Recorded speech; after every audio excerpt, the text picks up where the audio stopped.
Conéctate al poder de la radio visual. Conéctate a TNO Radio, una experiencia que te hace vibrar.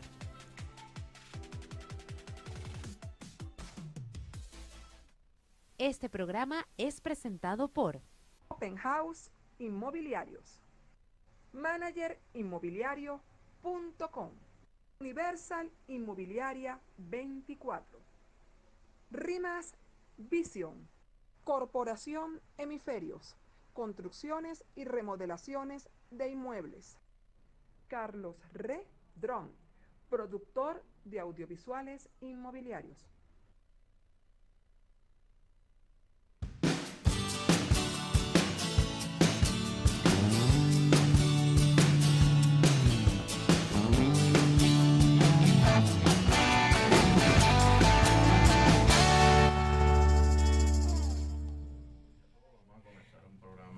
Hey, bienvenidos todos a Circuito Inmobiliario, nuevo programa de inmobiliarios para inmobiliarios. ¿Cómo están? Espero que se encuentren todos muy bien. Carolina, ¿cómo estás? Buenos días, bendecido jueves a nuestro gremio inmobiliario y a todas las personas que nos ven.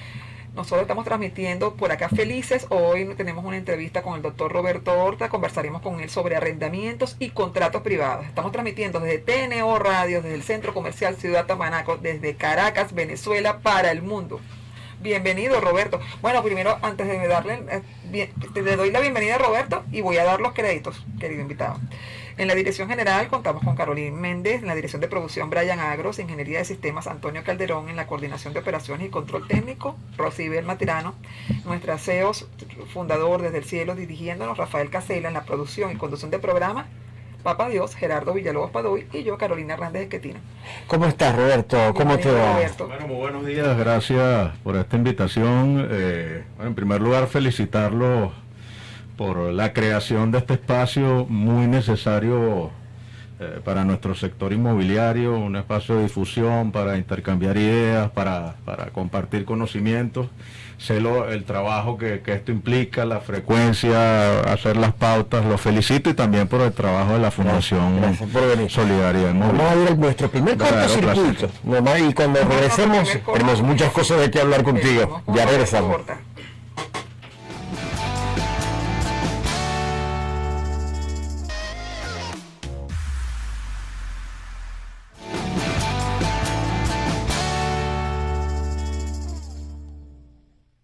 Y estamos de regreso con Circuito Inmobiliario. Hoy nuestro programa tiene un tema de verdad que es muy importante, es digamos trascendental para nuestra actividad profesional, el arrendamiento, además del contrato privado, documento privado. Estamos con el doctor Roberto Horta y vamos a comenzar a hablar sobre estos temas. Bienvenido, Roberto.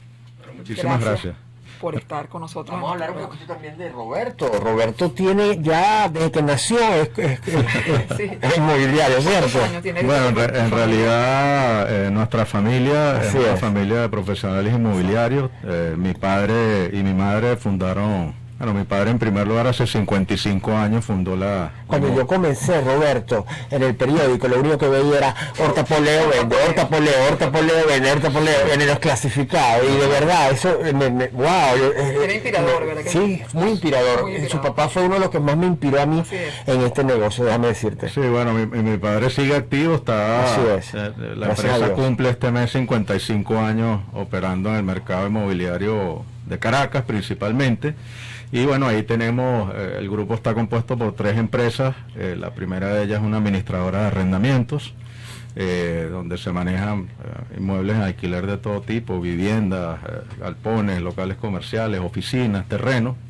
Y la otra empresa que es una comercializadora, una franquicia inmobiliaria, y la tercera es un bufete de abogados donde estamos 7 abogados especialistas en materia inmobiliaria. Entonces esa terna de empresas compone el grupo que bueno, tiene esa cantidad de años funcionando. Y estamos todos operativos, toda la familia sigue. Ahora es Century, ¿cierto?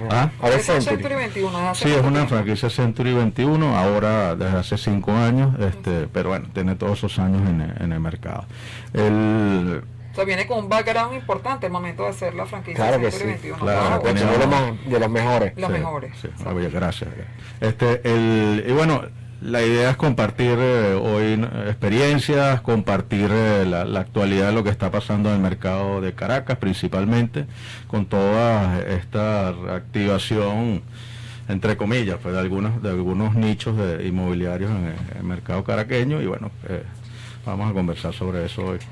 Bueno, abordando, vamos a de pronto tocar otros tópicos de tu trayectoria, ¿no? Pero abordando de una vez el tema de arrendamiento. Roberto, hablabas del tema de los locales comerciales, que es lo que está en boga ahora, porque lo hemos visto en los últimos meses que se ha reavivado ese tema, ese mercado de arrendamiento de locales comerciales.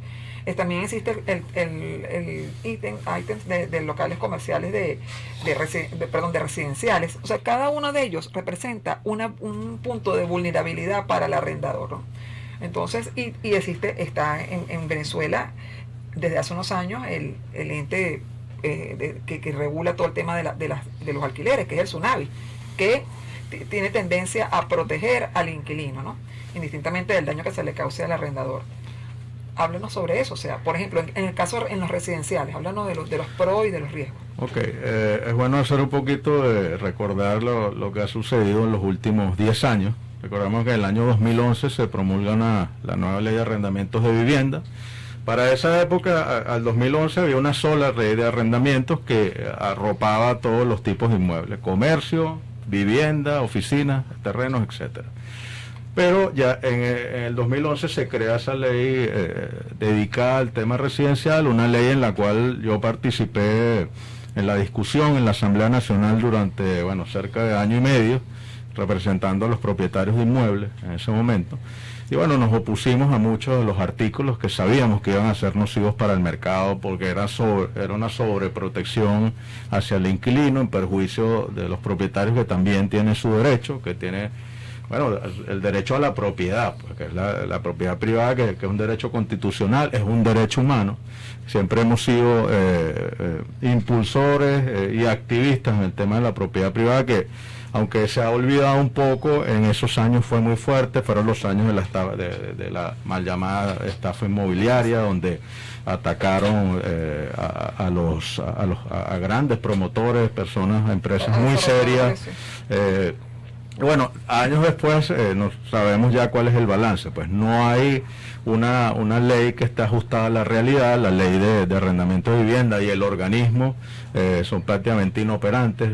No hay protección al inquilino, ni siquiera los propietarios que buscan recuperar sus apartamentos, ya sean porque sus viviendas, ya sean porque los necesitan o porque el inquilino no paga, no tiene un procedimiento claro, y eso es algo que desde la Cámara Inmobiliaria tenemos que seguir insistiendo en que haya una reforma a esta ley, una ley que siga protegiendo al inquilino, pero que también le dé un espacio al propietario para recuperar o para tener un ingreso legítimo por el esfuerzo. La mayoría de los propietarios son personas que invirtieron sus prestaciones sociales, sus ahorros en un inmueble para tener un ingreso para la vejez, y eso en muchos casos no está sucediendo. Su vida, sí.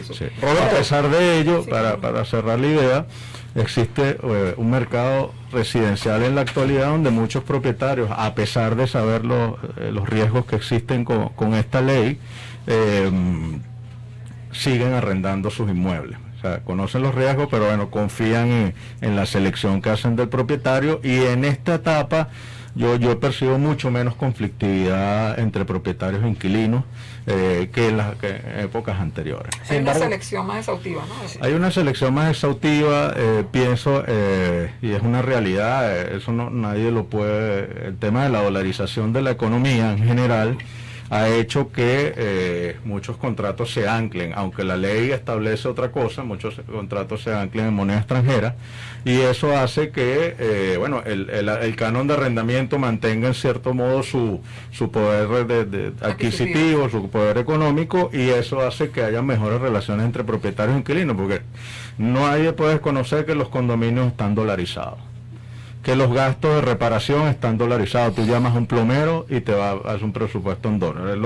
Los materiales para reparar, para impermeabilizar, todo, cosa que es una realidad, lamentablemente, porque no quisiéramos que el bolívar fuera el que marcara, digamos, la pauta económica, la moneda principal, pero eso no es lo que está pasando en este momento. Tienen que hacerse leyes que se correspondan con la realidad económica. ¿Hay alguien en Venezuela en este momento que cumpla con la ley de arrendamiento, además de yo? O sea, Muchos. no, es que de verdad, pero es bueno recordar cuál es el procedimiento. Hay contratos privados, en dólares, pagados adelantados, no aceptan niños, no aceptan abogados, Sí.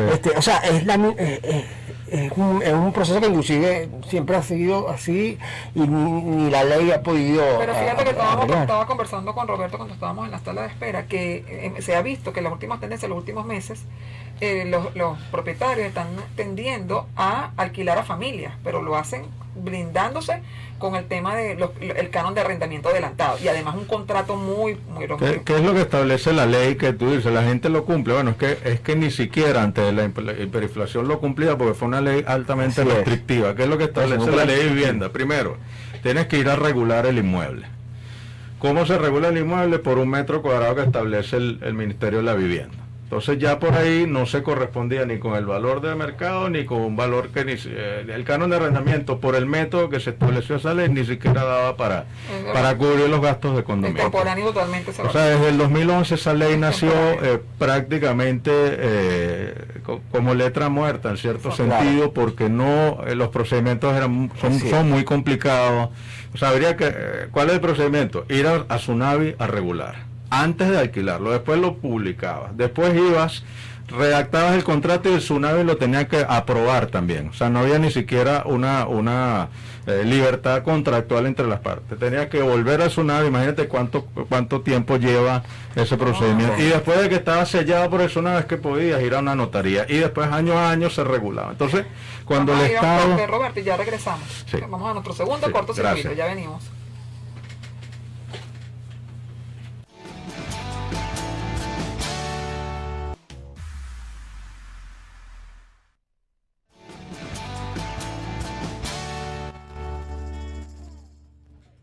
Ok, ya estamos de vuelta otra vez con Roberto aquí también presente y quien nos va a hablar un poco, seguir hablando sobre la ley de arrendamientos, de también locales comerciales y de viviendas. En verdad funcionan igual, recordemos que en la actualidad hay 3 leyes. Ajá. La ley de vivienda que la conversamos, en la cual vamos a insistir desde la Cámara Inmobiliaria en su reforma, para que esa ley se convierta en una ley equilibrada, que sea operante, con un organismo que resuelva los conflictos entre propietarios mucho más ecuánime. Después tenemos la ley de arrendamientos de locales comerciales, que la promulgaron en el año 2014. Es una ley donde participó el sector privado. Yo creo que es una de las pocas leyes donde el sector privado ha participado en la redacción, y salió hoy también una ley justa con unas figuras donde el propietario está protegido, el inquilino también. Por eso vemos que en la actualidad ese mercado es el que está más fuerte, el de locales comerciales. Una participación plural, se podría decir, ¿no? Así es, sí. Que bueno, que es lo que se espera en cualquier ley, que participen todos los sectores y que salga una ley donde se protejan los derechos de todos. Y la tercera ley es la ley de arrendamientos inmobiliarios, que es la ley promulgada en el año 2000, que quedó vigente para galpones, oficinas y terrenos. Entonces, en ese caso tenemos tres leyes. La ley del 2000, la ley de arrendamiento inmobiliario para oficinas y galpones, es una ley también justa, donde se protegen los derechos de ambas partes. Entonces, ¿qué es lo que está pasando en la actualidad? Bueno, tenemos unos mercados muy activos como el comercial en las cifras que nosotros manejamos dentro de nuestra empresa, y dentro de la franquicia donde está la empresa. Principalmente se están manejando locales a puerta de calle. O sea, ahí también hay una distinción. Los centros comerciales están empezando apenas a recuperarse, ya se ven nuevos negocios, pero si tú vas a un centro comercial grande, con excepción en Caracas del CCT, de este centro comercial que yo considero que sigue teniendo un gran movimiento. Los Sí, de la otros centros vanguardia, comerciales están... CCT, San Miguel y lo demás. Mira, por ejemplo, Plaza de las Américas, tú vas por ahí, la mitad están cerrados. Sí, mucho. Todos esos centros comerciales ubicados en zonas residenciales están... Con Cresa, como está están con Cresa. bastante la Es actividad. una lástima, de verdad, porque fueron centros comerciales íconos Sí, en su época. bueno, eso, ellos se van a ir recuperando, pero la gente tiene que empezar a tener confianza en Otro visitar, en ir de nuevo a un cine sin Exacto. temor, a un teatro, ir a una feria de comida. Entonces, en realidad lo que vemos es un gran ímpetu de montar negocios a puerta de calle. Tienes Por la misma pandemia, pues, también. en plena pandemia, hay cadenas de farmacia instaladas. Sí, no hay. Tú vas a los Palos Grandes, la Castellana, Altamira y no hay un local desocupado. No, todo está Hay mucha demanda, inclusive hacia el centro, o sea, pero principalmente son rubros de primera necesidad, que son comida, que ya sea restaurantes o supermercados o bodegas o bodegones, etcétera. Después tienes el ramo de farmacia que se está instalando, o sea, hay nuevas franquicias, nuevas cadenas pequeñas que no son las grandes que conocemos habitualmente, montando del interior, montando muchas farmacias. Hay bodegones que tienen farmacia inclusive. Sí, bueno, y el tema del bodegón también vemos rubros que arrancan con mucha fuerza y después se está viendo eso. Hay negocios que están cerrando, que abrieron. ¿sí? Quiere decir que se diversifican. Recuerda que en 2019, porque hay rubros también comerciales y por eso muchos comerciantes no hacen planificaciones a largo plazo, que son negocios de 1 o 2 años y después tienen que cambiar. Los bodegones tuvieron Recuerda la compra y venta de oro en el 2019, se montaron miles de compra y ventas de oro en toda la ciudad y un año después ese negocio todos cerraron. Y bueno, se pone de moda el negocio de la venta de la chicha y después cuando están en boga todo es de verdad que de los bodegones a todo el mundo bodegones. Por eso es que el comerciante en cierto modo no hace proyecciones a largo plazo aquí en Venezuela. Aspira a instalar un negocio y recuperar la inversión en 1 o 2 años y ver si funciona, queda, y si no, se cambia de rubro y es lo que hemos visto. Cómo negocios de ropa pasaron en el cementerio, por ejemplo, en la zona del cementerio, Boulevard del Cementerio, muchos negocios que eran de ropa ahora venden comida. Entonces la pandemia también en cierto modo hizo que todo cambiara, que cambiaran rubros, pero también los negocios que sobrevivieron, bueno, salieron fortalecidos también movió mucho el mercado de arrendamientos, por ejemplo, en la parte residencial. Inclusive mucha gente del interior ha emigrado hacia Caracas en esta época. Sí, eso es lo que se ha visto, de verdad que se ha visto un comportamiento de las personas que viven en el interior invirtiendo en Caracas, abriendo nuevos negocios, como dice Roberto. Sí, bueno, la falta de servicios en algunas ciudades del interior ha hecho que se reinventen en algunas familias se muden a Caracas. Vemos comerciantes o empresarios que mudan a la familia la misma situación de la salud, que vienen buscando también negocios en ciudades del interior. Entonces hay un movimiento. Lo importante, Gerardo y Carolina, es que el mercado inmobiliario no se para, no se detiene. Crece, se reduce, pero nunca se... El área de las oficinas. El mercado de oficinas es un mercado sobresaturado, por lo menos en las Mercedes hay 70 proyectos, cerca de 70 proyectos nuevos de edificios de oficina. Entonces, aparte tienes muchas oficinas desocupadas en torres tradicionales. Y se están construyendo muchas más. Se están construyendo muchas más porque la ley contra la estafa inmobiliaria... vamos a aprovechar un momentico, vamos a un corte y regresamos.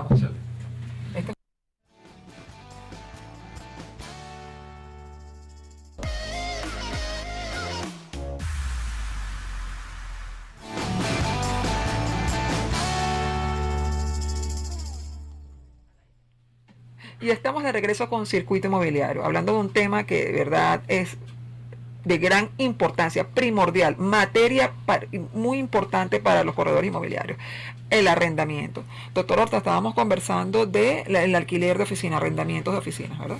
Así es, que en el mercado de oficina tenemos una situación muy particular, donde a pesar de de la situación económica por la cual pasa el país, se han construido muchísimos, sobre todo en la ciudad de Caracas, muchos edificios de oficinas. Un gran universo de oficinas, tenemos el Sobre número. todo en las Mercedes y en el municipio. Solamente en las Mercedes hay 13 edificios nuevos. No, hay 70 proyectos. No, pero ahorita levantándose Claro. nuevo, sí. Entonces, la pregunta es dónde están las empresas las nuevas empresas o las empresas que van a alquilar o a comprar esos espacios. Entonces tienes una dinámica de una construcción importante, que yo dudo que en otras ciudades de Latinoamérica se estén construyendo tantos edificios de oficinas como en Caracas. Pero también tienes una situación donde más bien muchas empresas por la pandemia están reduciendo sus espacios. O sea, con el home office, con el trabajo en casa, muchas empresas han decidido reducir los espacios de oficina. Entonces tienes una dinámica, Así tiene que haber productos muy atractivos, productos inmobiliarios muy atractivos para poder colocar esos edificios que, bueno, uno pasa por las Mercedes, los ves terminados y muchos de ellos todavía no. Hablando de eso, Le quería decir, disculpa, Entonces, que en el año 2018, Roberto, hablábamos de eso en la Cámara Inmobiliaria contigo. Había un gran universo de edificios nuevos que estaban en el Rosal y en las Mercedes, y que estaban en ese momento en las oficinas vacías, y siguen vacías, han pasado casi cerca de 5 años. Entonces tú ves algunos proyectos en las Mercedes donde ahora van a ser de uso mixto, donde van a haber oficinas y apartamentos también, que los apartamentos sí tienen una mayor demanda tanto en alquiler como en compra, ¿no? Entonces, en ese universo donde Venezuela y Caracas es muy particular, donde tienes crisis, pero se arrancan nuevos edificios. hay dos Venezuela.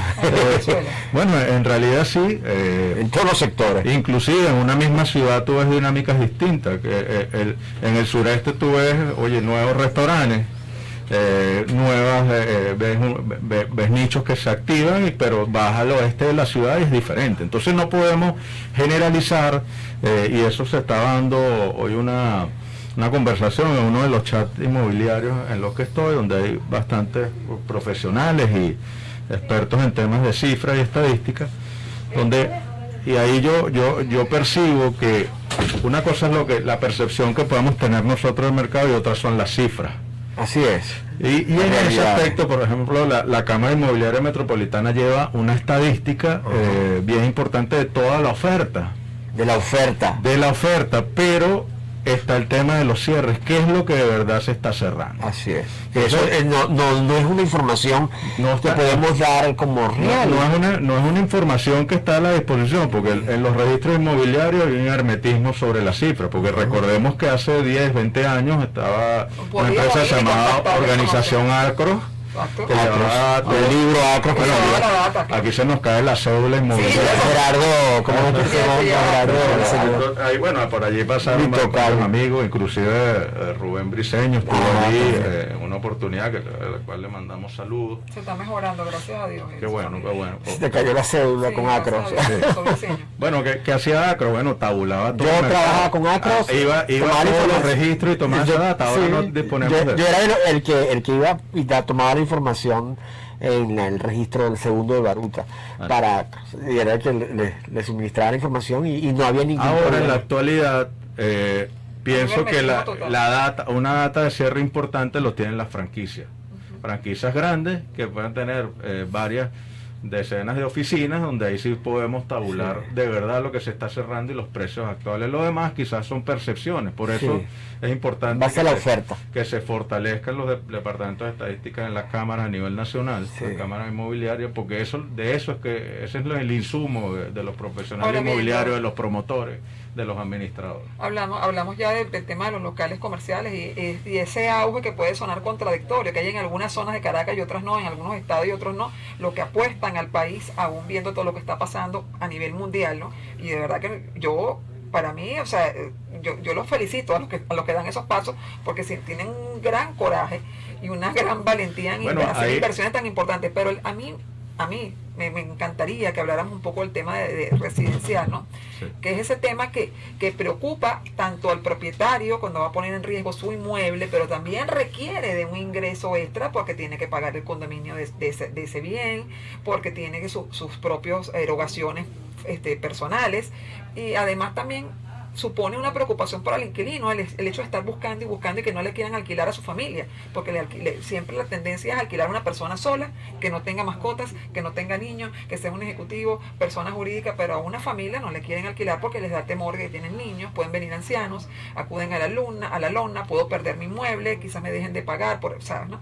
Que hablemos un poco de esos temas. Sí, bueno, la necesidad de alquilar es una necesidad y ahorita es bien importante. ¿Por qué? Porque no tienes créditos bancarios para que las familias venezolanas compren apartamentos. Exacto. O compren vivienda. Entonces, ¿cuál es la opción que tiene una familia joven en Venezuela? Es el arrendamiento, no hay otra.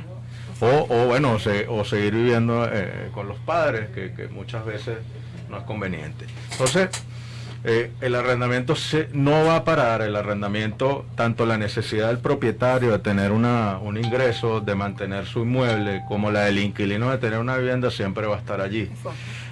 Todos esos criterios donde la gente dice, mira, no voy a alquilar a una familia porque tenga niños, eso es un criterio poco absurdo, porque en realidad la ley de arrendamiento de vivienda protege de manera igual a una familia con niños a una que no.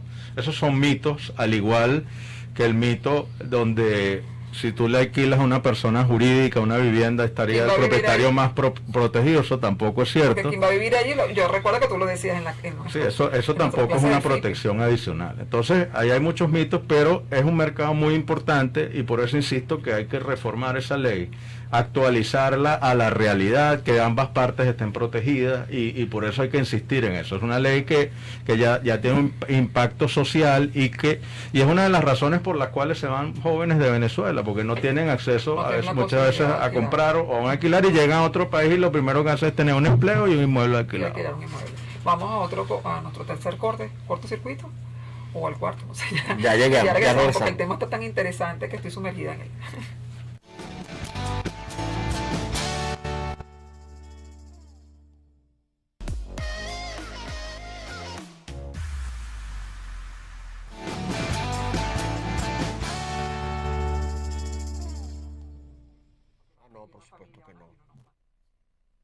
Sí, ya estamos aquí de regreso.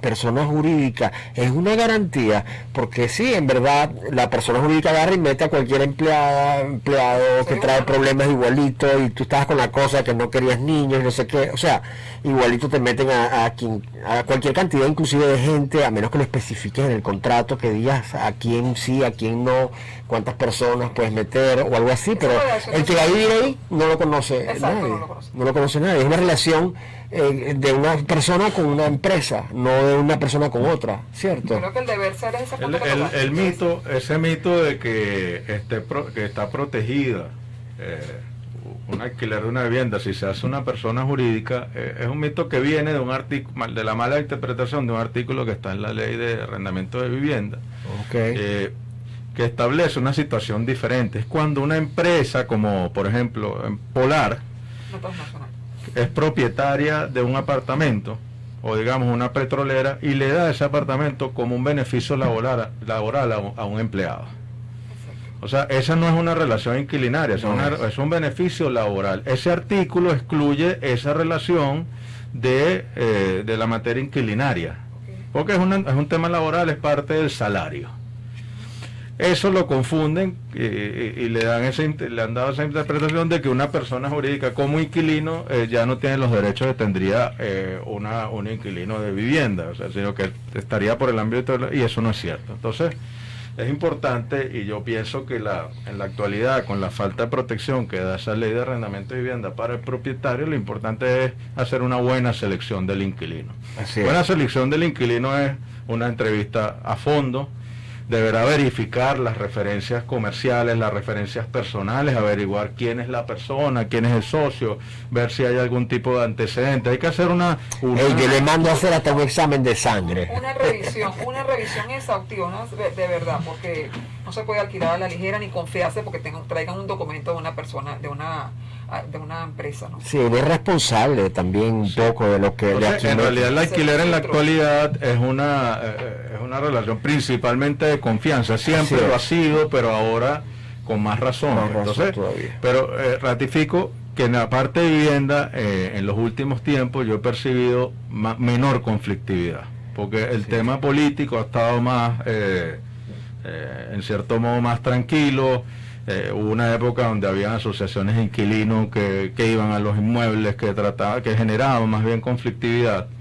Esas asociaciones no están activas en la actualidad, y bueno, y en cierto modo entre propietarios e inquilinos se ha entendido que llevar una buena relación es lo más... Tiene una selección con mayor criterio, eso que tú referías. Ahora se revisan más los datos de la persona, se revisa su procedencia, y yo creo que el tema de blindar con el hecho de pedir meses adelantados, un año adelantado, también hace que sea más selectivo. Claro, eso también no está permitido en la red de arrendamiento de vivienda, pero bueno, los mercados tienen su propia dinámica, y eso muchas veces no lo puede evitar ningún organismo. Entonces, es importante que nosotros como corredores, como profesionales inmobiliarios, si estamos intermediando sobre un alquiler de vivienda, bueno, entendamos, se le explica al propietario los riesgos que como tiene. inmobiliario, Roberto, ahorita, a pesar de todo lo que hemos hablado, la ley de arrendamiento y todo el incumplimiento no de ella, y todas las situaciones, los requerimientos, ¿todavía alquilar es un buen negocio? Bueno, ¿En Venezuela? ¿Tú crees que sí es un buen negocio? Lo que es la renta.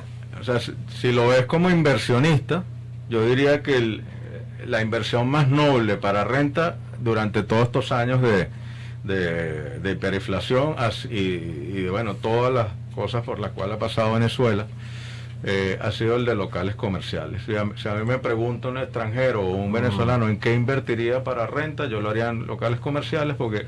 Y en la calle, además. Principalmente a puerta de calle en este momento, pero yo estoy seguro que a corto plazo los centros comerciales se van a reactivar, se van a reactivar plenamente. Ellos están activos, pero bueno, algunos están flojos en cuanto a visita de personas.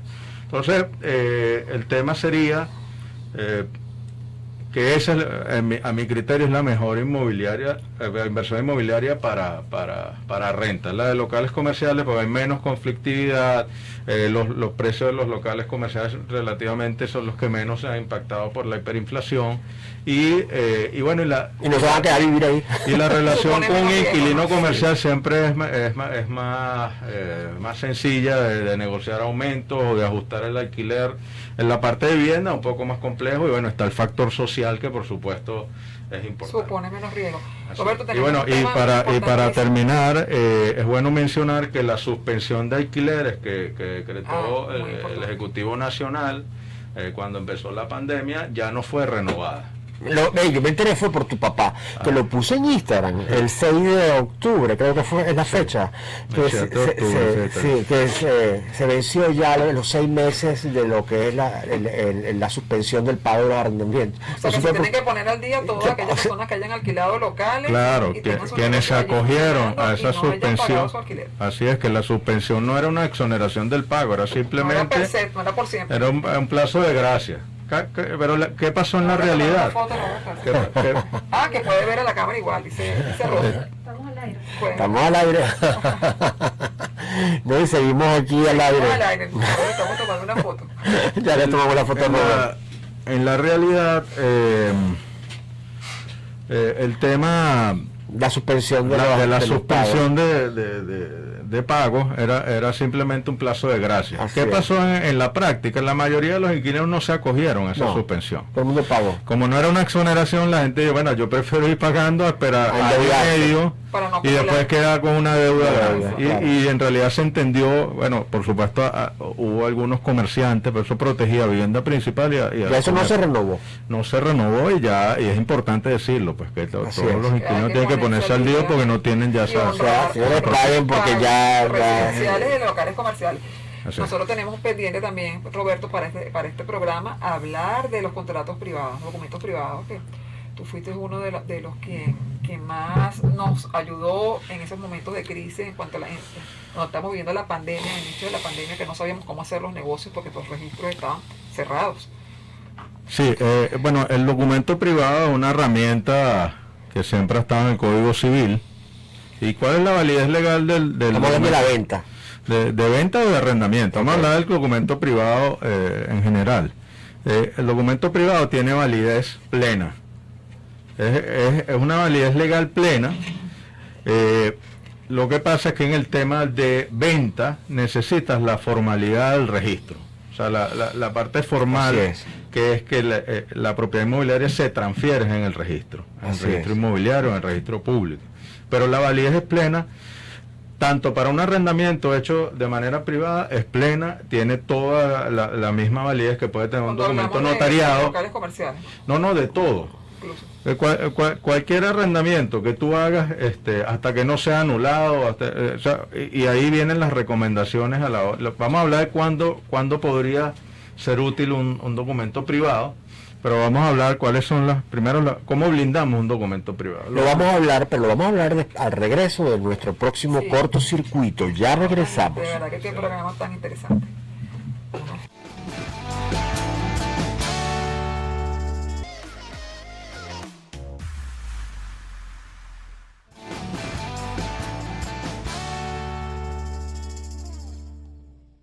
Y estamos de regreso con Circuito Inmobiliario. Estamos hablando con el doctor Roberto Horta y en este momento hemos tocado el tema de los documentos privados. Estábamos desarrollando el tema, doctor. ¿En qué punto? En el punto de... ¿Cuál es la validez del documento privado? O cómo blindamos. Habíamos mencionado que el documento privado tiene validez plena, con excepción de la venta de un inmueble donde sí hace falta la formalidad de la protocolización del registro inmobiliario. Pero ese documento, inclusive el documento privado de venta, tiene una validez legal.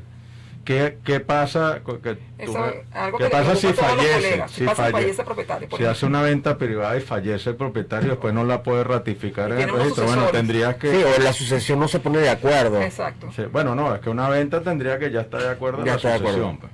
Entonces, el tema sería que ese documento privado tendría que ir a un tribunal, en un juicio mero declarativo, para que el tribunal diga, mira, esto es válido, y le da la orden al registro de que protocolice ese documento privado.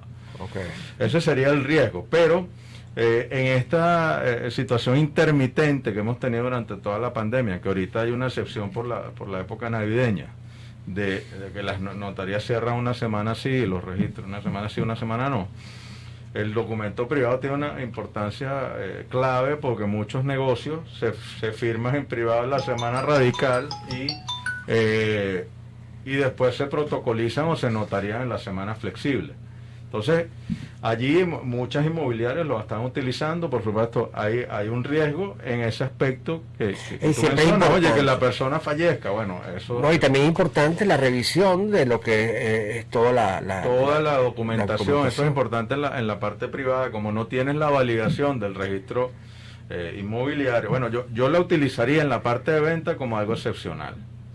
La tradición legal del inmueble, como la sabes, es una hipoteca como algo que no se liberaba. Es una herramienta excepcional. Si uno tiene que esperar una semana para ir al registro. O sea, tienes que estar seguro de que no tenga una hipoteca que falte el liberar. Así es, porque puede haber una hipoteca. Puede tener una prohibición de venta. Y la otra, una prohibición de venta, la parte de arrendamiento es importante por lo siguiente. Le doy un ejemplo que es frecuente. Hay personas que alquilan locales comerciales, pero no tienen registrada la compañía que va a operar el fondo de comercio. Entonces le dicen, bueno, vamos a hacer un documento privado a nombre personal de los socios.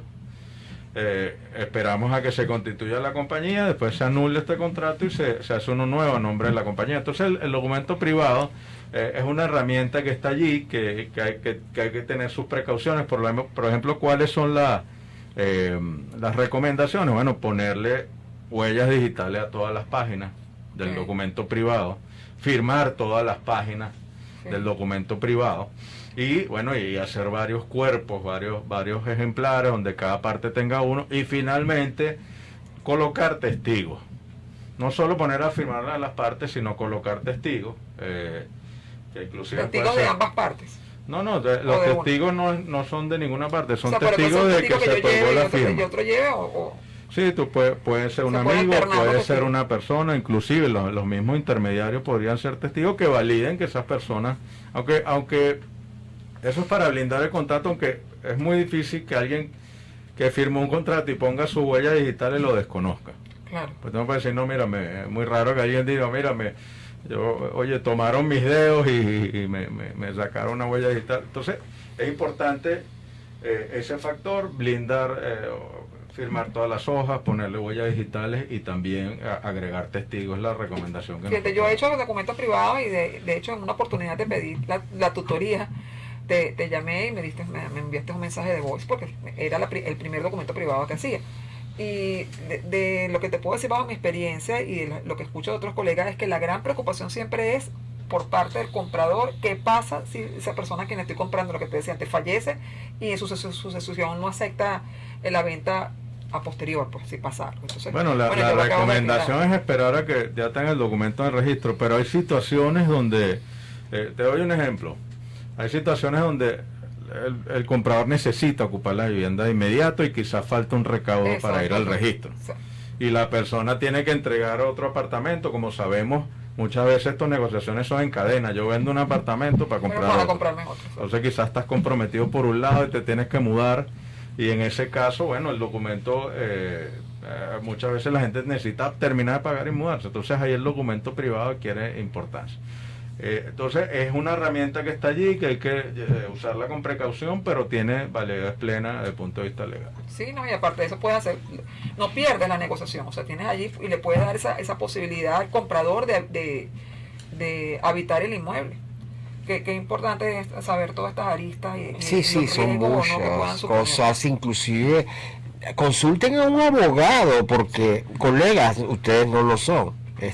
Realmente nos tocan casos a veces que son un poco complicados. Por ejemplo, Roberto, yo tengo 40 años en el negocio, yo aunque puedo redactar un... ¿40 años qué? ¿De edad o de...? En la actividad. Okay. En la actividad, yo todavía busco un abogado para que haga los documentos. Yo los puedo redactar completamente, pero siempre se busca al abogado. Mire, la abogacía es una profesión. Es una profesión.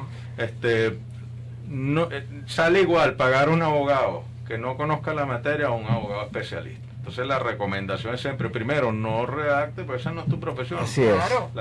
No puede fungir de lo que no. Esto es un llamado para los colegas, porque los hay. Es un servicio, si tú como el contrato privado, es privado, eso lo hago yo mismo. Es un servicio que te da la garantía. Pero es que el abogado está, el abogado especialista en materia inmobiliaria, por lo general está en muchos negocios a la vez, entonces está al día con las leyes, está al día con lo que se está, con las cláusulas que se están negociando, y esa experiencia no hay que despreciarla. Es importante. No, claro que es importante. Ayuda a que los negocios salgan sin mayores inconvenientes y ratifica. Puede ser privado el contrato, pero debe hacer. Puede ser privado el contrato, puede ser privado, pero tiene que hacerlo un abogado, porque el abogado es un buen corredor inmobiliario. Un buen corredor inmobiliario tiene que ir de la mano de un buen abogado inmobiliario y hacen unas llaves increíbles, donde ambos ejercen sus profesiones. Dígame una cosa, en estos días se me presentó un caso, un apartamento, lo fui a captar, revisando los documentos veo que la señora enviudó, aunque es viuda, aparece como casada en la compra del inmueble que fue comprado después que enviudó, pero tenía la cédula de casada. Ahora, ¿cómo hace ella para demostrar de que no está casada? No sé. ¿Cómo demuestra una persona que no está casada si la cédula dice que es casada? Bueno, el tema del estado civil es sumamente importante y ahí todos tenemos que estar muy pendientes de eso. El estado civil que está en la cédula muchas veces no coincide con el estado civil real. Tú puedes aparecer casado en la cédula y estar divorciado. Es más, cuando se hicieron estos operativos masivos de cedulación que se hacían hace 5 o 10 años, esos operativos no estaban casados con la data del SAIME. Del SAIME, del Servicio de Identificación. Entonces, te daban la cédula y el estado civil era el que tú le decías al funcionario. No había ningún tipo de verificación de eso. Entonces, tú a veces tienes cédulas que no coinciden con la base de datos del SAIME, y por eso es que muchas veces nuestros clientes tienen que ir a la... Bueno, pero en mi caso, fíjate, yo te digo, cambiamos el estado civil por el tema de que se iba a hacer no lo habíamos hecho, pues, de la sesión de italiano de mi esposo, y inmediatamente salí en el SAREN. O sea, por eso te no mencioné el SAREN, porque cuando haces cambio a nivel de estado civil en SAIME, toda esa información, toda esa data va al SAREN y a otros organismos públicos. Sí, pero es importante, para terminar la pregunta de Gerardo, es importante que tomamos en cuenta el estado civil real de la persona, no es el de la cédula. Si una persona está casada, la venta tiene que ser, aunque la cédula diga soltero, aunque haya comprado con una cédula de soltero, tienen que firmar ambos cónyuges. Claro. Porque si no, esa venta es nula. Es totalmente híbrida, nula. no está bien, no. Inclusive, si un cónyuge firma un inmueble que es de la comunidad conyugal, inclusive hay un delito de estafa, porque estás vendiendo una parte de un inmueble que no es tuya. Entonces, eso es algo que muchas veces toma a la ligera, donde nosotros como profesionales inmobiliarios no podemos apoyar. Se puede hasta revocar un negocio, ¿no? Porque la totalmente, otra parte no imagínate, la y ha pareja no fue pasado, informada. se vende un apartamento y después aparece la esposa, Claro, la esposa dice, claro. mira, me vendieron mi mitad y ¿dónde está mi plata? Wow, Mira, Roberto. de verdad que Este tremendo programa ha sido- programa. Los Tenemos que hacer inmobiliarios otro. tenemos que estar pendientes con eso. Este programa ha sido maravilloso porque nos ha dejado un gran aporte para nuestro desempeño inmobiliario y de verdad estamos muy, pero muy agradecidos. Tenemos que hacer una segunda parte. Así es. Así es, con Sí. todo gusto. Bueno, quiero felicitarlos de nuevo por la labor que están haciendo en este espacio, por ser profesionales que no solo se quedan en su ejercicio comercial, sino que aportan al gremio, que cuando, bueno, Gerardo hizo una gran labor fundando COIP, la Corredores Inmobiliarios de Venezuela. Bueno, ustedes son gente que aporta el gremio y son gente que nosotros apreciamos Ahora mucho. estamos trabajando duro con solidaridad inmobiliaria. Y bueno, y tuvieron esa gran iniciativa Que de esperamos crear contar una contigo fundación. también. Siempre cuentan conmigo para Bienvenido a todo todas el estas bien. iniciativas, Bueno. Roberto. Bueno, la verdad es que ha sido un programa Excelente. maravilloso, excelente. Bueno, muchísimas Toda la gracias. información que el doctor Orta nos dio es de nuestra vida diaria, atinente a nuestra vida diaria, nos aporta mucho crecimiento profesional. Bueno, nos vamos a ir, tenemos un programa el próximo jueves con dos colegas inmobiliarios quienes tienen una franquicia de Century 21, ¿no? Así es. Los esperamos el próximo jueves. Ese programa también va a estar maravilloso. Esta es una pareja que tiene años en el área inmobiliaria y también seguramente nos va a dejar un gran contenido. Century 21 de los Ruices, Century con Gilda 21 y de los Luis. Bueno, nos despedimos entonces. Muchas gracias, Roberto, Gracias, por estar Roberto. con nosotros en este programa. Nos despedimos y nuestros créditos de la Dirección General Carolyn Méndez, Dirección de Producción Brian Agros, en la de Ingeniería de Sistemas Antonio Calderón, Coordinación de Operaciones y Control Técnico Rosy Belma Terano, nuestro CEO fundador Rafael Casela desde el cielo guiándonos, en la conducción y producción del programa Papá Dios, Gerardo Villalobos Padoy y yo Carolina Hernández Esquetino. Que estén muy bien. Nos vemos el próximo jueves, los esperamos.